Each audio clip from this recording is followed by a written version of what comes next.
So మొత్తం మీద సంచలనాలు 2024లో మీరు చెప్పిన వాటి బట్టి చూస్తుంటే కొంచెం రాజకీయ నాయకులకి సంబంధించిన ఇవి ఎక్కువ కనిపిస్తున్నాయి. ఈ సంవత్సరము చోర భయం ఎక్కువ, దొంగల భయం. రెండోది పాముల భయం ఎక్కువ, అంటే పాములు ఎక్కువగా కాటేస్తాయి. మూడోది అగ్నిపరమైన ఇబ్బందులు ఎక్కువ, అగ్ని ప్రమాదాలు ఎక్కువగా జరుగుతాయి. ప్లస్ వాటర్ రిలేటెడ్ ఇష్యూస్ ఎక్కువ, అంటే సముద్రాలు, ఇది సునామీలు, ప్లస్ అగ్ని పర్వతాలు బద్దలయ్యే అవకాశం ఎక్కువ. అలాగే భూకంపాల తీవ్రత ఎక్కువ. అంటే కుజుడు కదా భూమి అంటే. అవును. సో మొత్తం భూమి మీద ఎఫెక్ట్ ఎక్కువ ఉంటుంది, అంటే పంచభూతాల ఎఫెక్ట్ భూమి మీద ఎక్కువ ఉంటుంది. సో వాటికి సంబంధించిన సమస్యలే ఈ సంవత్సరం అధికంగా, ఇండియాకి సంబంధించి అంటే భారతదేశానికి సంబంధించి, మొత్తం ప్రపంచానికి సంబంధించి. ఇప్పుడు ఎట్లయిపోయిందంటే, ఎంత విచిత్రం అయిపోయిందంటే, మొన్న ఒక ఇంటర్వ్యూలో ఒక జర్నలిస్ట్ అనే వ్యక్తి నన్ను విమర్శిస్తూ మాట్లాడుతున్నాడు. వేణుస్వామి ఒక సీఎం జైలుకు పోతా అన్నాడు, ఒక ఎక్స్ సీఎం జైలుకు పోతా అన్నాడు, ఒక ఎక్స్ సీఎం కాలిరిగిపోయింది అంటే 70 ఏళ్ళు అయినాక ఏదో ఒకటి కాదా అంట. మరి ఇంతమంది సీఎం రాశి కూడా చెప్పిన కదా అయ్యా కర్కాటక రాశి అని చెప్పేసి, అంటే విమర్శించడానికి కాదేది అనర్హం అన్నట్టు అయిపోయింది పరిస్థితి. ఇప్పుడు కూడా భూకంపం వస్తుంది అంటే భూకంపం వస్తుంది పో ఎక్కడనో దగ్గర అంటాడు వాడు ఎవడో. సో నేను చెప్పిన ఈ సంవత్సరం తమిళనాడు రాష్ట్రానికి వరదలు అని చెప్పిన, చూసి 2 సార్లు ఎంత వరదలు వచ్చినాయో. అట్లనే ఈ సంవత్సరం కూడా చాలా విపరీతమైనటువంటి సౌత్ ఇండియాలో వరదలు ఉంటాయి, ఇంకా వేరే రాష్ట్రాలు కూడా వరదలు ఉంటాయి. అట్లనే అమెరికాలో తీవ్రమైనటువంటి విపత్తులు ఉండబోతున్నాయి ఈ సంవత్సరం. సో చాలా వరకు ఈ సంవత్సరం జాగ్రత్తగా ఉండాల్సిన పరిస్థితి. రాజులకు మరీ ముఖ్యంగా థ్రెట్ ఉంటుంది, లైఫ్ థ్రెట్ ఉంటుంది ఈ సంవత్సరం. రాజులు అంటే మన భాషలో మంత్రులు, ముఖ్యమంత్రులు, ప్రధానమంత్రులు మన భాషలో. సో వాళ్లకు తీవ్రమైనటువంటి ఆరోగ్యపరమైన ఇబ్బందులు ఉండే అవకాశం ఉంది. జైలుకు పోయే యోగాలు ఉన్నాయి చాలా మందికి. సో ఇవన్నీ కూడా ఈ సంవత్సరం మనకు కనిపిస్తాయి. సో అంటే కొంచెం ఒడిదుడుకులు బాగా ఎక్కువగా ఈ సంవత్సరం. ఒడిదుడుకులు చాలా, రాజకీయ పరంగా కూడా ఒడిదుడుకులు బాగా ఉంటాయి, చాలా ఉంటాయి. తెలుగు రాష్ట్రాలకి పరిమితంగా అనుకుంటే కాదు, మొత్తం దేశవ్యాప్తంగా ఉంటాయి, ప్రపంచవ్యాప్తంగా కూడా ఉండే అవకాశం, సంచలనాలు ఉంటాయి. ప్రపంచవ్యాప్తంగా కూడా సంచలనాలు ఉంటాయి, అంటే లేడీస్ రిలేటెడ్ కూడా ఉంటాయి. ఎందుకంటే ఇప్పుడు మాంగళ్యం, కుజుడు అంటే మాంగళ్యం అన్నప్పుడు ఖచ్చితంగా మనకు ఈ సంవత్సరము ఈ ప్రభావం ఎక్కువ ఉంటుంది, విడాకుల ప్రభావం ఎక్కువ ఉంటుంది. చెప్పారు మీరు ఇందాక, విడాకుల ప్రభావం ఎక్కువ ఉంటుంది. ప్లస్ ఈ సంవత్సరం చిన్నపిల్లల కోపాలు అధికంగా ఉంటాయి. సో ఇవన్నీ కూడా కుజుడి యొక్క ప్రభావం. కుజుడి తీవ్రత నెగిటివ్ కాబట్టి, అటు శని ఉన్నాడు కాబట్టి, శని కుజ కలయిక వల్ల ఏం జరుగుతుంది అంటే విడాకులు జరుగుతాయి, జైలుకు పోతారు జనాలు. సో ఇవన్నీ కూడా ఆర్థికంగా కూడా నష్టం ఉంటుంది. ఈ సంవత్సరం విపరీతమైన ఖర్చులు ఉంటాయి, జనాలలో విపరీతం ఖర్చులు పెడతారు. అట్లనే స్వామీజీలకు కూడా సమస్యలు ఈ సంవత్సరం దేశవ్యాప్తంగా. అమ్మో మీరు ఆ మాట అనకండి, చెప్తున్నా, జాతకపరంగా చెప్పాలి కదా. సో ఇవన్నీ కూడా కొంచెం కష్టతరమే ఈసారి.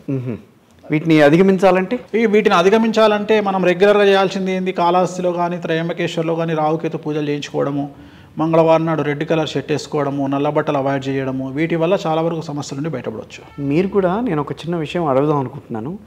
ఎల్లో కలర్ వేస్తారు, ఆరెంజ్ కలర్ వేస్తూ ఉంటారు, కొన్ని మీటింగ్స్కి వచ్చినప్పుడు కూడా ఒక రకమైన వేరే కలర్లో ఒకటి కలర్ ప్రతిరోజు ప్రతి సందర్భాన్ని బట్టి మారుస్తూ ఉంటాయి. ఇవాళ మాత్రమే మీకోసం అని చెప్పేసి ఇది వేసుకున్నా. ఇవాళ మీరు మీ అనుకూలంగా, మీ షర్ట్కి అనుకూలంగా నేను ఉండాలి అని వేసుకున్నా. ఓకే. ఇవాళ నేను వేయాల్సింది కాషాయం. ప్రతిరోజు నా కలర్ మారుతుంటుంది. బుధవారం నాడు ఒకటి, గురువారం ఒకటి, శుక్రవారం ఒకటి. ఎక్కువగా నేను ఎల్లో వేస్తా, ఎందుకంటే ఎవరి జాతకంలోనైతే గురువు ఉచ్చ ఉంటాడో ఎల్లో వేయాలి. సో నీచం ఉన్నా వేయాలి, ఉచ్చ ఉన్న, నా జాతకంలో గురువు ఉచ్చ వేస్తా, నేను రెగ్యులర్గా గురువు వేస్తా. ఎల్లో కలర్ అనేది వెంకటేశ్వర స్వామికి ఇష్టమైన కలరు. వెంకటేశ్వర స్వామి మాలేసేది ఎల్లో కలర్, మాలేసేది ఎల్లో కలరే కదా. ఆ ఎల్లోలో కూడా పసుపు ఎల్లో, 2 ఎల్లోలు ఉంటాయి, మ్యాంగో ఎల్లో, పసుపు ఎల్లో. నేను వేసేది పసుపు ఎల్లో. సో చాలా అనుకూలంగా ఉంటుంది. ఇప్పుడు టీడీపీ కలర్ కూడా అదే ఇప్పుడు అడగబోతున్నా. టీడీపీనేమో వ్యతిరేకిస్తారు, నేనేం వ్యతిరేకించరు. నేను చంద్రబాబు నాయుడు గారిని 10 years పనిచేసిన ఫైనాన్స్ మినిస్టర్గా నేనే సీట్లో కూర్చోబెట్టిన, 2 సార్లు సీఎంగా కూర్చోబెట్టిన. అదే నేనంటున్నా, వేణుస్వామి గారు అనే ఆయన వాస్తవాల్ని బయటికి తీసుకొస్తున్నప్పుడు జీర్ణించుకోలేని వాళ్ళు ఆ రకంగా మాట్లాడుతున్నారు తప్పించి, సహజం కదా అది నేననేది. ఇప్పుడు వైఎస్ జగన్మోహన్ రెడ్డి గారికి అనుకూలము వేణుస్వామి అని చెప్పడానికి ఇలాంటి ఉదాహరణలు జరుగుతూ ఉంటాయి కొన్ని. ఇప్పుడు వైఎస్ జగన్ గారితో ఉన్న వీడియో ఉంది, చంద్రబాబు నాయుడు గారితో కలిసిన వీడియో ఉంది. అవును. అంత మాత్రాన నాకు ఒకళ్ళు ప్రేమ ఒకళ్ళు ద్వేషం అని చెప్పలేనే. The best administrator from 98 to 2004 Chandrababu Naidu, నా కళ్ళతో చూసిన. సో ఆ time the best administrator 2004 to 2009 Rajasekhara Reddy గారు. సో ఎవరైనా మనము పొగడకుండా ఉండలేము. రెండోది, ఒకవేళ మీకు ఓపిక ఉంటే చెక్ చేయండి, లైబ్రరీకి పోయి తీయండి. చంద్రబాబు నాయుడు గారు ఫైనాన్స్ మినిస్టర్గా కూర్చున్నప్పుడు, సీఎంగా 2 సార్లు కూర్చున్నప్పుడు నేనే కూర్చోబెట్టిన. ఫ్రంట్ పేజీలో నా ఫోటో ఉంటుంది ఆయనతో పాటు, సెక్రటరియట్లో ఆయన సంతకం పెడుతున్నప్పుడు. వీళ్ళకి తెలియకుండా ఇంకా అంటే నేను ఆయన ఇంట్లో వితౌట్ సెక్యూరిటీ ఆయన ఇంట్లోకి నేను 10 సంవత్సరాలు పనిచేసిన. సో వేణుస్వామి గారు అనేవారు ఏ పార్టీకి సంబంధించిన వ్యక్తి కాదు.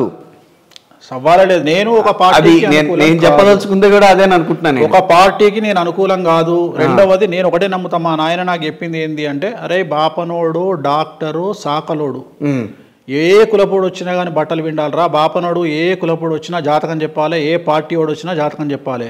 నేను కూడా అంతే, నేను ఏ పార్టీ వాడు వచ్చినా జాతకం చెప్తాను. నేను ఎవరిని ఓన్ చేసుకోను, నన్ను ఓన్ చేసుకొని ఇవ్వను, నన్ను ఓన్ చేసుకొని ఇవ్వను. ఎవరైనా పార్టీ వాళ్ళు నాకేమన్నా ఏదన్నా ప్రేమతో నాకు ఏదైనా ఇస్తా అన్నా నేను అవాయిడ్ చేస్తాను 99%. నేను వాళ్ళ జోలికి పోను. అంటే నాకు ఏదైనా ఆఫర్ చేసిరు అనుకో, సపోజ్ మీకు ఈ పదవి ఇస్తాం అంటే అదే పదవి పార్టీ ముద్ర వచ్చినాయా వస్తుంటాయి. పదవి పార్టీ ముద్ర పడుతుంది కాబట్టి నేను దాన్ని తప్పించుకునే ప్రయత్నమే చేస్తాను. నేను అట్లాంటి కోరిక నాకు లేదు. నాకు నా జాతకం చాలు, ఇందులో వచ్చిన స్టేటస్ చాలు, సెలబ్రిటీ స్టేటస్ నాకు సెలబ్రిటీల జాతకం చెప్పే వేణుస్వామి కాదు, వేణుస్వామి ఒక సెలబ్రిటీ. సో ఎంతమంది ఆస్ట్రాలజీలకు వస్తుంది ఈ అదృష్టం? వెంకటేశ్వర స్వామి దయ వల్ల, కామాఖ్య అమ్మవారి దయ వల్ల నాకు ఆమె కల్పించింది ఈ అదృష్టాన్ని, ఒక సెలబ్రిటీ స్టేటస్ కల్పించింది. ఇవాళ సమాజం మొత్తం 2 తెలుగు రాష్ట్రాల సమాజంలో ఒక సెక్టార్ మొత్తం నన్ను టార్గెట్ చేసి ట్రోల్ చేసే స్థాయికి నేను ఎదిగినా అంటే చాలా పెద్ద విషయం. ఇది ఇది ఎన్నో జన్మల సుకృతం ఇది. ఎందుకంటే ఎన్నో జన్మల సుకృతం ఎట్లా ఎందుకైతుంది అంటే నేను ఆ స్థాయిలో ఉన్నా కాబట్టి నన్ను టార్గెట్ చేస్తున్నారు. అంటే ఇప్పుడు నేను ఏదో అనామకుండా అయితే నా జోలికి రారు కదా. ఇప్పుడు నేను చెప్పే నిజాలు కాకపోతే నన్ను పట్టించుకోవాల్సిన పని లేదు కదా, నన్ను వదిలేస్తారు. బట్ నన్ను పట్టించుకుంటున్నారు అంటే ఎక్కడనో వాళ్ళలో 100% నేను చెప్పినవి జరుగుతాయి అనే భయము వాళ్ళలో ఉన్నది కాబట్టి ఆ భయం నుండి ఒక మేకపోతు గాంభీర్యాన్ని ప్రదర్శించే ప్రయత్నాలు చేస్తున్నారు నన్ను. సో నాకేం సినీ ఇండస్ట్రీలో అన్ని ఫ్యామిలీలు కూడా టచ్ చేస్తుంటారు, ఎందుకు అంత అవసరం? ఏం లేదు, నా లైఫ్కు నేనే సీఈఓ పబ్లిసిటీ. అట్లా నా లైఫ్కు నేనే సీఈఓ. ఇప్పుడు నన్ను నేను ప్రమోట్ చేసుకోవాలి. ఇంత నెగిటివిటీలో నన్ను నేను కాపాడుకోవాలి కదా. నా ప్రయత్నం మానవ ప్రయత్నం అంటారు కదా.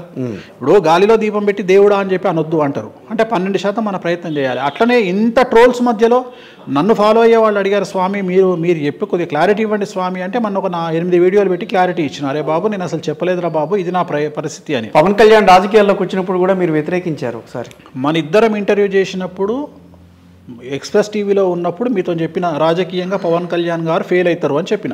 అది గుర్తొచ్చిందని అడిగాను. చెప్పిన రెండో మాట మీరు కంపేర్ చేసి ఒకటి అడిగిరు, నన్ను ఏమడిగిరు అంటే మహేష్ బాబు పవన్ కళ్యాణ్ రాజకీయ భవిష్యత్తు ఎట్లుంటుంది అంటే, నేను ఏమన్నా పవన్ కళ్యాణ్ రాజకీయాల్లోకి పోతుంటాడు, సినిమాలకు వస్తుంటాడు, కానీ మహేష్ బాబు మాత్రం సినిమాల్లోనే ఉంటాడు అని చెప్పారు. ఇట్లాంటి కొన్ని కోకొల్లలు ఇట్లాంటి వీళ్ళు దవ్వుకుంటూ కూర్చుంటే నాతో నిలబెట్టుకుంటారు వీళ్ళు. నేను చెప్పినవి కొన్ని వందలు, నేను 100 చెప్తే 100లో 98 అట్లా జరిగి కూర్చున్నాయి. ఏదో 1, 2 అవి కూడా జరగకుండా కాదు, క్రాస్ కొద్దిగా డీవియేట్ అయినాయి, కొద్దిగా డీవియేట్ అయినాయి అంతే. లూప్ లైన్లో పోయి మళ్ళీ మెయిన్ ఎక్కినాయి అంతే తప్ప నేను చెప్పినవి జరగకపోవడం అనేది క్వశ్చనే ఉండదు. మీరు కోరుకున్న ఇది కూడా అంతేనా? సెలబ్రిటీ స్టేటస్ కావాలని నాకు పిచ్చి. పెట్టారా? నేను ఒకటే నమ్ముతా, there is no development in comfortable zone. నేను ఒకటే నమ్ముతా, there is no development in comfortable zone. మన తెలుగు రాష్ట్రాల్లో అత్యధిక ధర పలికే పులస చేప కూడా గోదావరికి అపోజిట్ డైరెక్షన్లో ఈదుతుంది. అందుకనే దానికి 4000. మామూలు అయితే 50 రూపాయలు, 200, 400, 300 బొచ్చి వచ్చేస్తుంది. ఏంటి సార్ మీరు బ్రాహ్మణ అయ్యండి, మీరు పులస చేపల గురించి మాట్లాడారు? అదేం లేదంటారు. బ్రహ్మానందం గారు అదుర్సి మన అస్తమాన్ తింటామేట్రా, ఆయాసం ఉందని చాపం తీసుకున్నాను అన్నట్టుగా. అదేం లేదు. సో తప్పేం లేదు. ఇప్పుడు బెంగాల్లో శాకాహారం సార్, బెంగాల్లో అవును, బెంగాల్లో చేపలు తింటారు. బెంగాల్లో శాకాహారం, చేపలు తింటారు కాదు శాకాహారం, అది శాకాహారం కిందకి వస్తుంది బెంగాల్లో. అది చేపలను స్వీట్ చేస్తారు అక్కడ, ఫేమస్. మనం చేపను స్వీట్ చేసుకోలేం సార్. అందుకనే దేశ కాలమాన పరిస్థితులు సార్, అట్లా ఏం లేదు మనకి. ఇట్లాగే ఉంటారా వేణుస్వామి గారు? వేణుస్వామి మీరు ఇట్లాగే ఉంటారా అని అడిగితే ఇలాగే మాట్లాడతాను, ఇలాగే ఉంటాను. ఎవరెన్ని నన్ను ఏమన్నా కూడా నేను నా స్టేటస్ ఇంతే, నేను ఇట్లనే ఉంటా, నేను ఇట్లనే ఉంటా. అంత ధైర్యము, అంత నమ్మకము, అంత మీ అంతటి మీరు ఆత్మవిశ్వాసం ఎక్కడి నుంచి? జాతకం. మళ్ళీ ఆత్మవిశ్వాసం అనొద్దు, ఏమొద్దా, ఓన్లీ నా జాతకమే. నా జాతకం మీద నాకున్న నమ్మకం ఇప్పుడు మారినప్పుడు మారుతా. జాతకాలు అంటే ఒక జ్యోతిష్యమేనా, లేకపోతే సాంఖ్యశాస్త్రం మీద కూడా వాళ్ళు చెప్తూ వేరే వాళ్ళని విమర్శించను.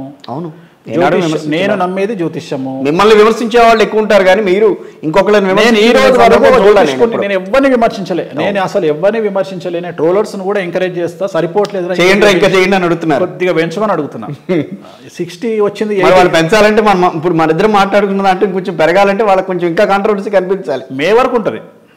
మే ఎలక్షన్ ఆంధ్రప్రదేశ్ అయిపోయాక వీళ్ళ దుకాణం బంద్, అన్ని తలుపులు బంద్ చేసుకొని మళ్ళీ కనిపించకుండా పోతారు 5 ఏళ్ళు. ఎందుకంటే నాకు ప్రతిసారి ఎలక్షన్ అప్పుడే లొల్లి, ఎలక్షన్ దాటినాక నా జోలికి రాడేవాడు. ఎందుకంటే అన్ని జరిగిపోతాయి కదా, అప్పుడు పెట్టాలంటే పాజిటివ్ పెట్టాల్సి వస్తుంది. అన్ని ఎన్నికల ముందే నన్ను దౌతాను, ఇట్లా రెచ్చగొడుతుంటారు. అది కూడా ఆంధ్రప్రదేశ్ ఎలక్షన్లే. ఎందుకని అంత అందుకనే అంటున్నాను నేను కూడా స్పెసిఫిక్గా ఆంధ్రప్రదేశ్ని టార్గెట్ చేస్తున్నా అని చెప్తున్నా. తెలంగాణ ఎన్నికలకి సంబంధించి ఇంత జరిగినా కూడా నేనేమన్నా 1-2 మాట్లాడారు తప్పించి పెద్దగా మాట్లాడలే. నా జాతకం అట్లుందేమో, ఆంధ్రప్రదేశ్ రాష్ట్రానికి నా జాతకం ఏదైనా లింక్ ఉందేమో మరి. సో అదే అయిపోయాక మనం మాట్లాడుకుందాం, మేలా మాట్లాడుకుందాం, చాలా విషయాలు చర్చిస్తాం మీతో.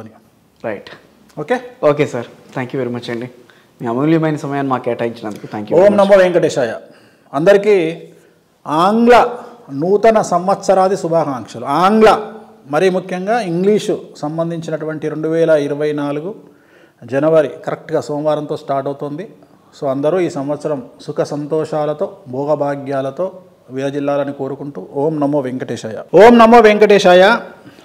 నేను మీ వేణుస్వామి. సిగ్నేచర్ స్టూడియోను ఈ వీడియోలో వచ్చే వీడియోలు, నా ఇంటర్వ్యూతో పాటు ఎలాంటి అప్డేట్ అయినా మీకు రావాలంటే సిగ్నేచర్ స్టూడియోస్ అనేటువంటి ఛానల్ను సబ్స్క్రైబ్ చేయండి, కామెంట్ చేయండి, వీడియోలకు లైక్ చేయండి. ఓం నమో వెంకటేశాయ.